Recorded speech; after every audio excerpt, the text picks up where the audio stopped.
Hello, welcome back to my channel. It's me Niharika.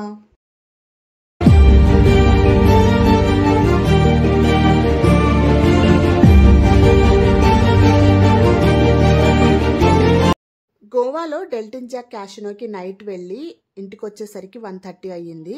So late night పడుకున్నాం కాబట్టి morning అయితే మా వాళ్ళెవరూ నిద్ర లేవలేదు.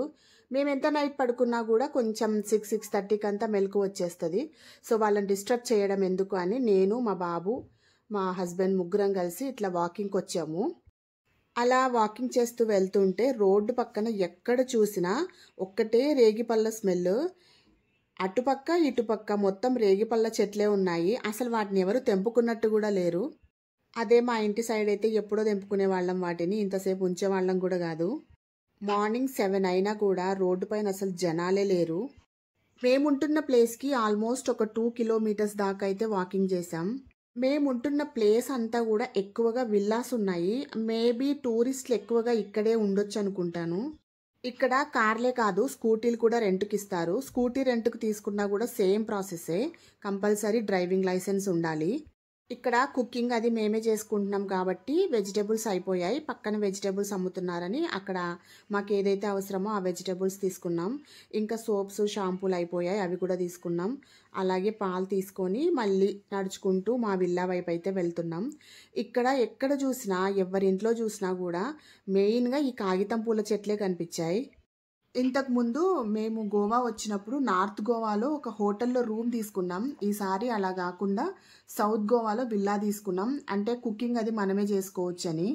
ఇంకా ఇక్కడ ఈ బోట్ చూసారా, ఫస్ట్ టైం గోవాలో రాయలసీమ రుచులు అని బోట్ కనబడంగానే చాలా హ్యాపీగా అనిపించింది. ఇంకా ఆ హోటల్కి కూడా వెళ్ళాము. అక్కడ వాళ్ళతో మాట్లాడిన తర్వాత తెలిసింది ఏంటంటే వాళ్ళు కూడా తెలుగు వాళ్ళేనంట. ఇంకా మేము ఉంటున్న విల్లాకైతే వచ్చేసాం. రోజు కార్లో అటు ఇటు తిరగడమే సరిపోయింది. అలా కాకుండా ఈరోజు మార్నింగ్ లేచి వాకింగ్కి వెళ్ళేసి వస్తే చాలా ప్లెజెంట్గా ఉంది. ఇక్కడ ఓన్లీ టూరిస్ట్లే కాదు, లోకల్స్ కూడా రెంట్కుంటారంట. ఇంకా ఈ విల్లాలో మనకంటే కూడా ఫారినర్సే ఎక్కువగా ఉన్నారు. అండ్ ఇంకా ఒక స్విమ్మింగ్ పూల్ కూడా ఉంటుంది. లాస్ట్ టైం కంటే కూడా ఈసారి మేము ఉంటున్న ఈ విల్లా మాత్రం మాకు బాగా నచ్చింది. ఎటు చూసినా చెట్లే ఉంటాయి. ఈవినింగ్ అవ్వంగానే ఈ పార్కులో పిల్లలు మాత్రం చాలా బాగా ఆడుకుంటూ ఉంటారు. ఇక్కడ చెట్లకి ఎన్ని పూలు ఉన్నాయి, ఎవ్వరు కొయ్యరు. అదే నేనైతేనా ఈ పాటికి అన్ని కోసేసి మా ఇంట్లో దేవుడి ఫోటోలు అన్నిటికీ పెట్టేసేదాన్ని. మేము ఉంటున్నది బి బ్లాక్ ఫస్ట్ ఫ్లోర్లో ఉంటాం. మా వాళ్ళు ఆల్రెడీ నిద్ర లేచినట్టున్నారు. ఇప్పుడు వెళ్ళి ఏదైనా బ్రేక్ఫాస్ట్ అది చేసుకొని ఇంకా లంచ్కి కూడా కావాల్సింది ముందే వండేసుకుంటాము. ఇక్కడ బయట హోటల్స్లో ఫుడ్ ఏమంత బాగుండదు, కాస్ట్ కూడా ఎక్కువ ఉంటుంది. పోనీ కాస్ట్కి తగ్గట్లు ఫుడ్ ఐటమ్స్ టేస్టీగా ఉంటాయంటే అది ఉండదు. అన్నీ కూడా తీయగా ఉంటాయి. ఆల్రెడీ ఫ్రిడ్జ్లో ఒక మిల్క్ ప్యాకెట్ ఉండింది, దాంతో మా వాళ్ళు టీ పెట్టారు. ఇంకా మేము కూడా టీ తాగేసి ఫ్రెష్ అప్ అయ్యాము. తర్వాత బ్రేక్ఫాస్ట్ అది కంప్లీట్ చేసుకున్నాం. ఇంకా ఆఫ్టర్నూన్కి కావలసిన లంచ్ ప్రిపరేషన్స్ కూడా ఇప్పుడే చేసుకుంటాం.